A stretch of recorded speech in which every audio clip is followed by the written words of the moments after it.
Doctor ortho, अब दर्द भी घुटने टेकेगा। राजस्थान की वित्त मंत्री दिया कुमारी ने बुधवार को विधानसभा में साल 2026-27 का बजट पेश किया, जिसका आकार 21.52 लाख करोड़ रुपए रखा गया, जो कि पिछले साल के मुकाबले करीब 41.39% अधिक है। लगभग 3 घंटे के बजट भाषण में किसानों, महिलाओं, युवाओं, कर्मचारियों और विद्यार्थियों के लिए कई बड़ी घोषणाएं की गई।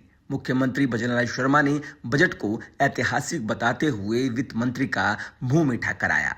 वित्त मंत्री ने युवाओं के लिए 4 लाख नौकरियों का रोड मैप पेश किया है।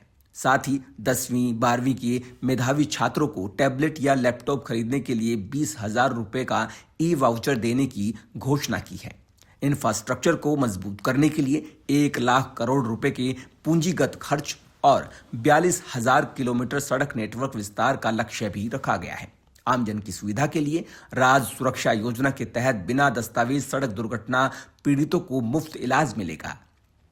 राजस्थान बजट 2026 में वित्त मंत्री दिया कुमारी ने विकास, निवेश, पर्यावरण और कृषि को केंद्र में रखते हुए कई बड़े फैसले किए हैं। सरकार ने पुराने कर्ज की रीस्ट्रक्चरिंग से लेकर इंफ्रास्ट्रक्चर, उद्योग, खनन, ऊर्जा और किसानों के लिए व्यापक योजनाओं का खाका पेश किया है। राज्य सरकार पहली बार स्टेट गवर्नमेंट सिक्योरिटी स्विचिंग प्रक्रिया शुरू कर रही है, जिससे पुराने कर्ज का बोझ कम होगा और वित्तीय संतुलन मजबूत होगा।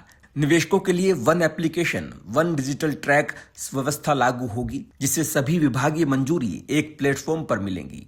कम जोखिम वाले उद्योगों में फिजिकल इंस्पेक्शन खत्म करने की घोषणा हुई है। प्रदेश में 250 नए ईवी चार्जिंग स्टेशन और 60 नए सीएनजी स्टेशन लगाए जाएंगे। जीएसआई के सहयोग से हाईटेक खनिज कोर लाइब्रेरी बनेगी, जिससे रिसर्च और खनन क्षेत्रों की खोज को बढ़ावा मिलेगा। ई रजिस्ट्रेशन से अब जमीन जायदाद की रजिस्ट्री घर बैठे होगी। प्रदेश के सभी 106 उप पंजीयन कार्यालयों को मॉडल कार्यालय बनाया जाएगा और अपीलों का निस्तारण 60 दिनों में अनिवार्य होगा। इससे भ्रष्टाचार और देरी कम करने का लक्ष्य है। अरावली की 4,000 हेक्टेयर भूमि को कायाकल्प किया जाएगा। अवैध खनन रोकने के लिए सुरक्षा दीवारें बनेगी और स्थानीय प्रजातियों के पौधों का बड़े पैमाने पर रोपण होगा। इससे इको टूरिज्म और वन्य जीव संरक्षण को बढ़ावा मिलेगा।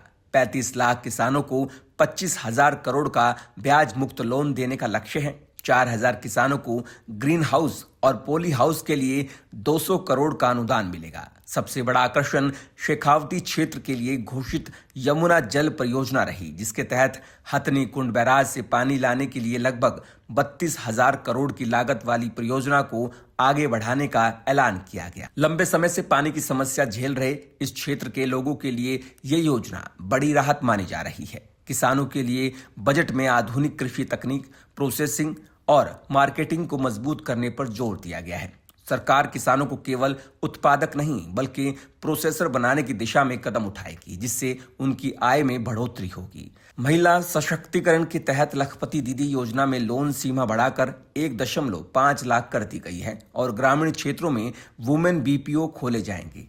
आंगनबाड़ी केंद्रों को नंद घर में बदलने, बिजली कनेक्शन देने और एआई आधारित लाइव मेंटरिंग शुरू करने का ऐलान भी किया गया है। स्वास्थ्य क्षेत्र में राज्य सुरक्षा योजना शुरू होगी, जिसके तहत सीएचसी स्तर पर हार्ट अटैक की पहचान और प्राथमिक उपचार की सुविधा मिलेगी।